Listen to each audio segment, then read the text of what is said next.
Pemirsa, Anda kembali menyaksikan Breaking News TV One, Presiden Pilihan Rakyat bersama saya, Ana Telita. Kami langsung pemirsa akan ajak Anda menuju ke Komisi Pemilihan Umum RI. Sudah ada rekan kami, Rizka Salsabila di sana akan mengupdate informasi terkini. Rizka, informasi terbaru apa yang bisa Anda sampaikan? Ya, Ana dan juga pemirsa, proses perhitungan suara yang dilakukan Komisi Pemilihan Umum atau KPU RI saat ini masih terus berlanjut berdasarkan dari data terbaru pada pukul 10 waktu Indonesia Barat. Tadi ada sekitar 50,88% surat suara yang masuk ke dalam sistem KPU atau sudah ada sekitar 418 TPS. Maksud kami 418.000 TPS yang datanya sudah terhimpun ke KPU dari total sekitar 823.000 TPS yang ada di Indonesia. Untuk perolehan suara dari masing-masing paslon sendiri, ini masih diungguli oleh paslon nomor urut 2 yaitu Prabowo Subianto dan Gibran Rakabuming Raka dengan perolehan suara sekitar 56,82% atau sekitar 30 juta suara.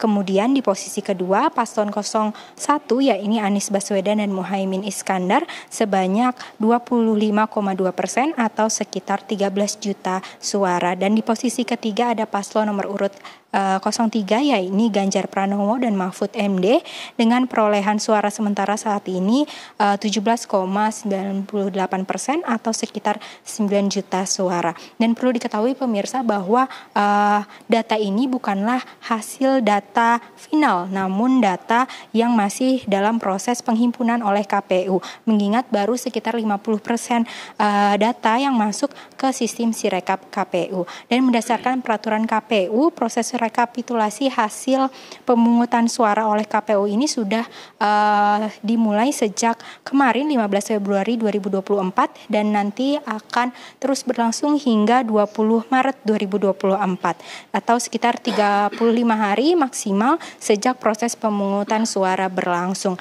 Dan setelah proses rekapitulasi hasil perhitungan suara baru dilaksanakan penetapan hasil pemilu. Adapun penetapan hasil pemilu paling lambat 3 hari setelah memperoleh surat pemberitahuan atau putusan dari Mahkamah Konstitusi.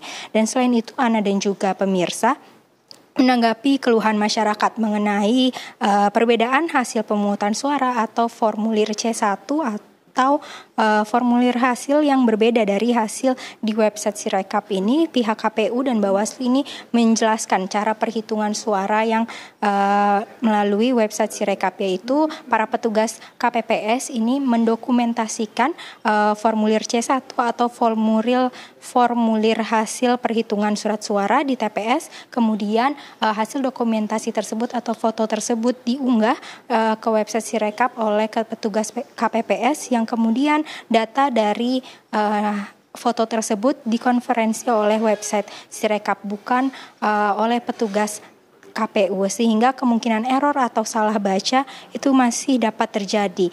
Namun hingga saat ini KPU masih terus mengupayakan membenahi data yang salah tulis atau salah baca yang ada di website tersebut. Dan selain itu KPU dan juga Bawaslu sudah mendapatkan